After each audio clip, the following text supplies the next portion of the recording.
Hi everybody, it's Desiree. I'm in a reading room and there's something I learned about Zoom and presenting to residents yesterday that I want to share with you all.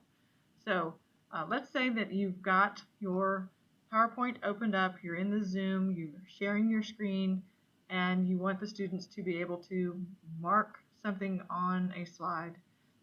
In order to bring up annotation for you to mark on the slide or to erase their marks, you'll need to hover over the ID down at the bottom, which will bring up a whole variety of things for you to do here.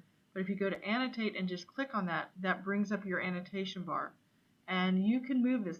The people viewing your slides don't see it, so if it covers your title, you won't be able to read it, but they will. And I just put it sort of up at the top so that when I ask them to draw, and I'm just going to put some stamps on and pretend like the residents did this, then you as the presenter can clear all drawings and go about your business. That bar will stay up there as long as you don't exit out. Oops, sorry, I have to get rid of my stamps here one more time. Go back to mouse, and then you can advance your slides once you have the mouse. So here I'm advancing my slides. Let's say I want the residents to put another mark on, so they do it, and then I'll go and clear them again.